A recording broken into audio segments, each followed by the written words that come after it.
बहरहाल बढ़ते हैं अगली सीट की तरफ और ये सीट संताल की एक अहम सीट है। बात करते हैं लिट्टीपाड़ा की। लिट्टीपाड़ा में बेहद ही दिलचस्प मुकाबला होगा क्योंकि इस बार बाबूधन मुर्मू बीजेपी में है तो हेमलाल मुर्मू जेएमएम में है। वहीं जेएलके ने भी संताल की इस सीट पर अपनी नजर जमाई और मार्क बास्के को यहां से चुनावी मैदान में उतारा है। रंजन जी, अब लिट्टीपाड़ा की जंग कैसी नजर आ रही है जब जेएलके भी यहाँ पर तीसरे मोर्चे के रूप में मौजूद है?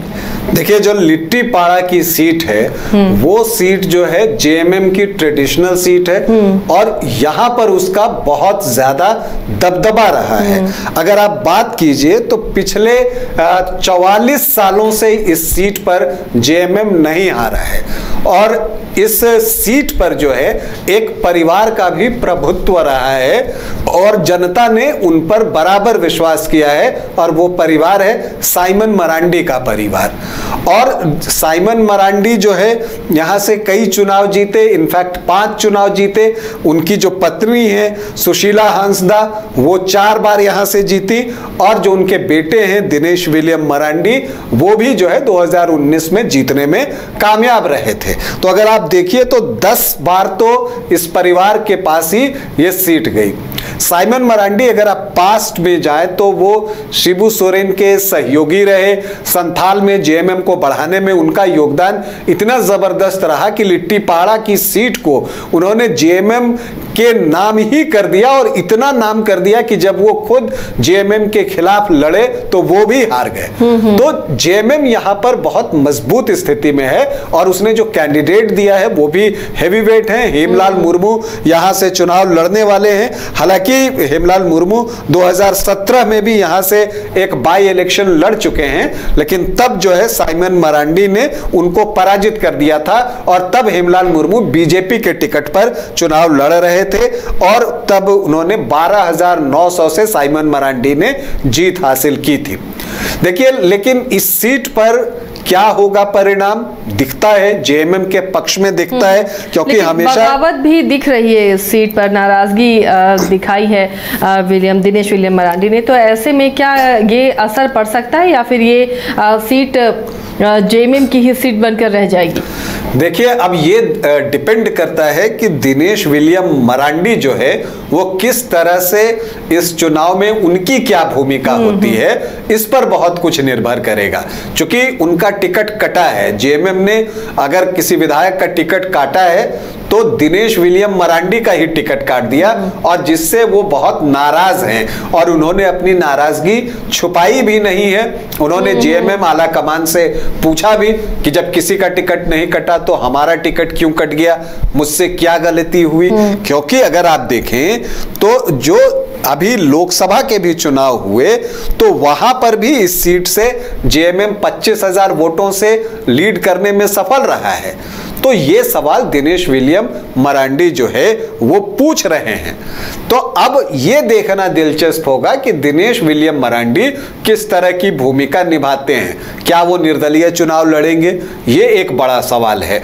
अगर वो निर्दलीय चुनाव लड़ते हैं तो एक सहानुभूति फैक्टर उनके लिए काम कर सकता है और तब ऐसी परिस्थिति में जेएमएम को मुश्किल हो सकती है और बीजेपी के लिए काम आसान हो सकता है। बीजेपी ने भी इस बार अपना प्रत्याशी यहां से बदल दिया है। पिछली बार डेनियल किस्कू यहां से चुनाव लड़े थे और इस बार जो है उन्होंने बाबूधन मुर्मू को जो है चुनावी मैदान में उतारा है। और आपको बताऊं कि बाबूधन मुर्मू ने भी अपना चुनाव प्रचार शुरू कर दिया है। जो बंगाल के मालदा के सांसद हैं खगेन मुर्मू, वो भी उनके प्रचार के लिए आए थे और जो बातें वो कर रहे हैं वो उस तरह की बातें कह रहे हैं कि हमने द्रौपदी मुर्मू को राष्ट्रपति बनाया, फिर मोदी के नाम पर जो है वोट मांगने की बात कही जा रही है। तो ये बीजेपी का पक्ष है।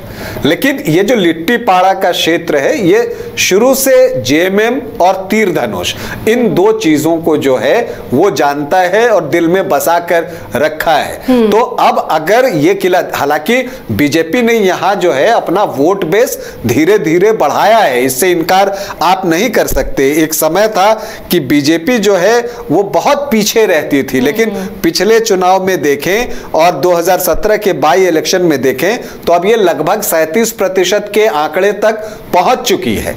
तो मतलब तो ये नजदीक है। जेएलके को फिर कहां देखते हैं?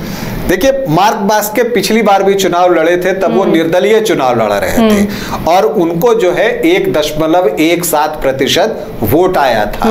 तो अब लिट्टीपाड़ा में जयराम महतो का कितना इंपैक्ट है ये देखना होगा और उसकी भी परीक्षा होगी। मुझे ये लगता है कि अगर यहां पर कोई तीसरा कोण बन जाए तब बीजेपी के लिए एक संभावना जो है वो बन सकती है, क्योंकि अब उसका भी वोट प्रतिशत 37% के आसपास पहुंच चुका है।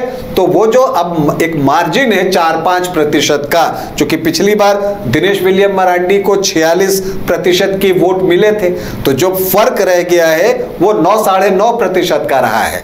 अब अगर जेएमएम की तरफ से बीजेपी 5% वोट निकालकर अपने पाले में कर ले तो उसका काम बन सकता है, लेकिन क्या ऐसा होगा ये एक बड़ा सवाल है, या एक बार फिर से ही जेएमएम जीतेगा। लेकिन मैं बार बार कह रहा हूं कि यहां दिनेश विलियम मरांडी की भूमिका बहुत महत्वपूर्ण होगी कि वो किस तरह से चीजों को लेकर आगे बढ़ते हैं, क्योंकि अभी तो उन्होंने जेएमएम का विरोध किया है, खुलेआम किया है।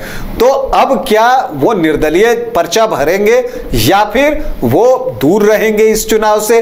अगर दूर रहते हैं तब तो कोई परेशानी की बात नहीं होगी जेएमएम के लिए, लेकिन अगर वो चुनावी मैदान में उतर जाते हैं तब जो है एक अगर सिंपैथी वोट उनकी तरफ गया तब जेएमएम के लिए मुश्किलें बढ़ सकती हैं। नहीं तो हेमलाल मुर्मू जो है इस क्षेत्र के लिए, संथाल के लिए कोई नया नाम नहीं है, कद्दावर नेता हैं और कई महारथियों को वो संथाल में शिकस्त दे चुके हैं। तो इसीलिए उनकी एक अपनी जो है छवि है। हालांकि पहले ये बात थी कि शायद हेमलाल मुर्मू बोरियो से लोबिन हेम्ब्रम के खिलाफ चुनाव लड़े, लेकिन फिर वहां से धनंजय सोरेन को टिकट मिल गया, तो उसके बाद जो है हेमलाल मुर्मू को लिट्टीपाड़ा शिफ्ट किया गया। लेकिन उनके लिट्टीपाड़ा शिफ्ट होने से जो नुकसान हुआ वो दिनेश विलियम मरांडी को हो गया, क्योंकि अब उनको अपना टिकट जो है गंवाना पड़ा। तो इस बात की नाराजगी है। तो इस यहां पर जो फैक्टर है जो हार जीत में फर्क डालने वाला है वो देखिए, ऐसे अगर आप देखें सिंपल जेएमएम का पलड़ा साफ साफ भारी दिखता है, लेकिन अगर आप ये देखते हैं कि दिनेश विलियम मरांडी की भूमिका अगर इस तरह की आती है कि वो जेएमएम के विरोध में हो या फिर वो निर्दलीय पर्चा भर दें, तब वैसी परिस्थिति में बहुत करीबी मुकाबला जो है वो हो जाएगा और फिर उसमें तो कोई भी जीत सकता है। चलिए, तो इन चारों सीटों पर जंग बेहद दिलचस्प है। शुक्रिया रंजन जी इस तमाम चर्चा में शामिल होने के लिए। चारों सीटों को हमने एनालिसिस किया है और ये अब देखना है कि जनता किस पर मुहर लगाती है। जो सिचुएशन है, जो समीकरण है, जो फैक्टर हैं, वो तमाम फैक्टर हमने डिस्कस किया। इसी तरह 81 विधानसभा सीटों में और कई सीटों पर हम चर्चा करते रहेंगे। उन सीटों के नेचर को, उन सीटों के मिजाज को आप तक पहुँचाते रहेंगे। आप देखते रहिए न्यूज़ 22 को। बिहार के श्रेष्ठ nursing paramedical pharmacy, ITO management प्रशिक्षण संस्थान, इसके मंडल ग्रुप ऑफ इंस्टीट्यूशन